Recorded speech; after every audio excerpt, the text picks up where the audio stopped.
নমস্কার বন্ধুরা, বর্ষা রন্ধনশালায় আপনাদের সকলকে স্বাগত। আজকে পাউরুটির মালাই রোল রেসিপি আপনাদের সাথে শেয়ার করব। এই মিষ্টি রেসিপি আপনারা খুব তাড়াতাড়ি বাড়িতে তৈরি করে নিতে পারবেন। বাড়িতে পাউরুটি থাকলে এই মিষ্টি তৈরি করে অতিথি আপ্যায়ন করতে পারেন। দেখলে মনে হবে একদম বাজার থেকে নিয়ে আসা। তো চলুন শুরু করা যাক আজকের রেসিপি। গ্যাসের ফ্লেম অন করে একটা কড়াই বসিয়ে নিয়েছি, তার মধ্যে দিয়ে দিচ্ছি 500 ml গরুর দুধ। আপনারা বাজারে যে কোনো লিকুইড দুধ ব্যবহার করতে পারেন। এরপর এই দুধটা দিয়ে আমি ক্ষীর তৈরি করে নেব।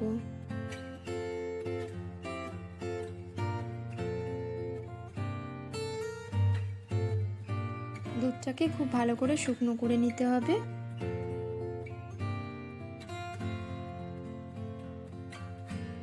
দেখুন দুধটা আগের থেকে অনেকটাই শুকনো হয়ে গেছে।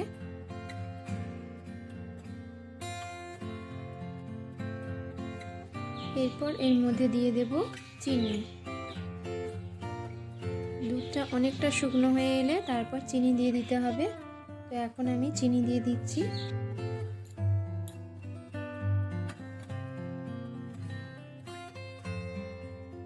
মোট 3 চামচ চিনি দিয়ে দিলাম।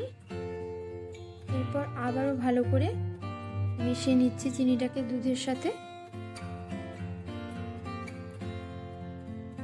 দেখুন ক্ষীরটা প্রায় তৈরি হয়েই এসেছে, দুধটা অনেকটা ঘন হয়ে গেছে।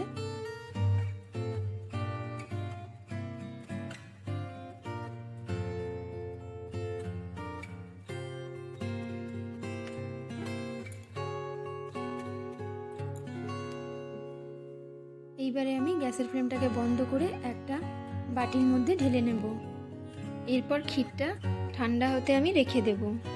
আর এরপর আবার আমি কড়াইয়ের মধ্যে 500 ml দুধ দিয়ে দিচ্ছি। এই রেসিপি তৈরি করতে দুধ লেগেছে 1 লিটার। প্রথম 500 ml দুধ দিয়ে আমি ক্ষীর তৈরি করেছি। এরপর 500 ml দুধ দিয়ে মালাই তৈরি করে নেব। তো সেই জন্য বারবার করে নাড়াচাড়া করে নিচ্ছি যাতে সর না বসে যায়।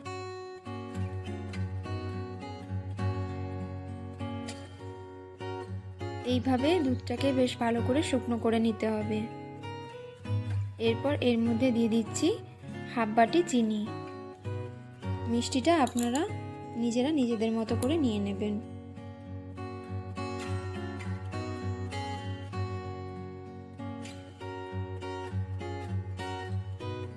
চিনিটাকে ভালো করে দুধের সাথে মিশিয়ে দিয়েছি। এরপর এর মধ্যে আমি দিয়ে দিচ্ছি ফুড কালার।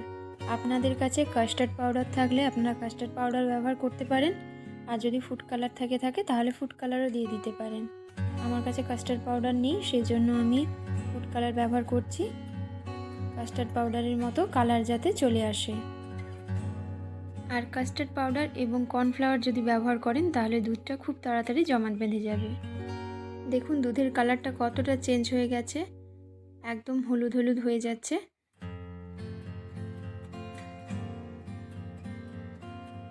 চারটে এলাচ থেকে আমি দানা বের করে নিয়েছি।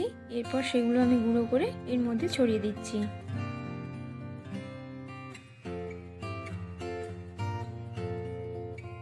ভালো করে মিশিয়ে নিচ্ছি দুধের সাথে। মালাইটা রেডি হয়ে গেছে। এবার গ্যাসের ফ্লেমটা আমি বন্ধ করে দিচ্ছি। এরপর মালাইটাকে আমি ঠান্ডা হওয়ার জন্য রেখে দিচ্ছি। এরপর নিয়ে নিচ্ছি 6টা স্লাইস পাউরুটি।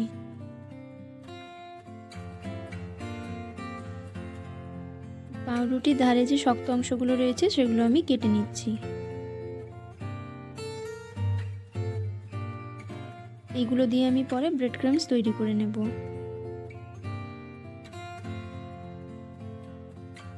এইভাবে সবগুলো পাউরুটির ধারগুলো আমি কেটে নিয়েছি।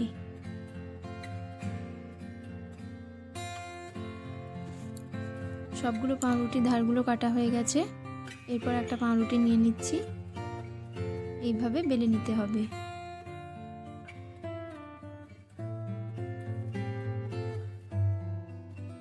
এইভাবে সবকটা পাউরুটি আমি বেলে নেব। সবকটা পাউরুটি আমার বেলা হয়ে গেছে। এরপর একটা পাউরুটি নিয়ে নিয়েছি, এর মধ্যে আমি যে ক্ষীরটা তৈরি করেছিলাম সেটা দিয়ে দিচ্ছি। এবার এইভাবে রোল করে মুড়ে নেব, ব্যাস এইটুকুই। এইভাবে আমি সবকটা পাউরুটি তৈরি করে নিয়েছি। দেখুন সবকটা পাউরুটি রেডি হয়ে গেছে। এরপর যে মালাইটা রেডি করে রেখেছিলাম ওটা একদমই ঠান্ডা হয়ে গেছে এবং অনেকটা ঘন হয়ে গেছে।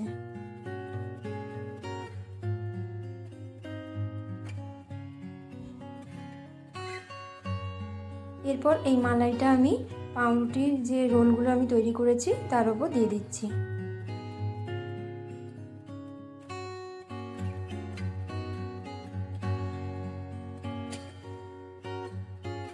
সবগুলোর উপর এইভাবে দিয়ে দেব।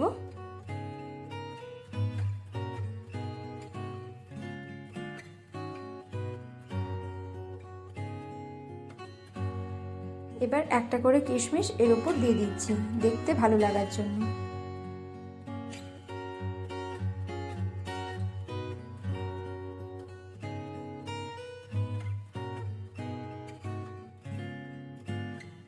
এরপর এর উপর যেটা দেব সেটা হলো গোলাপের পাপড়ি।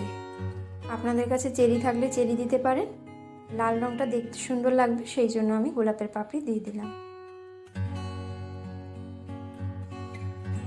সবগুলোর উপরে গোলাপের পাপড়ি দিয়ে সাজিয়ে নিয়েছি।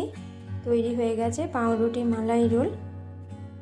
আজকের এই রেসিপিটি আপনাদের কেমন লাগলো সেটা আমাকে কমেন্ট করে জানাতে একদমই ভুলবেন না। আর যদি ভালো লেগে থাকে তাহলে একটা লাইক করে দেবেন এবং যারা এখনও চ্যানেলটি সাবস্ক্রাইব করেননি তারা চ্যানেলটি সাবস্ক্রাইব করে পাশে থাকা বেল আইকনটি ক্লিক করে রাখবেন সবার আগে ভিডিওর আপডেট পাওয়ার জন্য। আমি একটা প্লেটে দুটো মালাই রোল পরিবেশন করে নিলাম। এরপর কেটে দেখিয়ে দিচ্ছি কতটা সুস্বাদু হয়েছে এবং দেখতেও কতটা সুন্দর হয়েছে দেখে নিন। পাউরুটির ভেতরে রয়েছে ক্ষীর এবং বাইরে রয়েছে মালাই। এই মিষ্টিটা খুবই সুস্বাদু হয়ে থাকে। সম্পূর্ণ ভিডিওটি দেখার জন্য অসংখ্য ধন্যবাদ। সকলে ভালো থাকবেন, সুস্থ থাকবেন।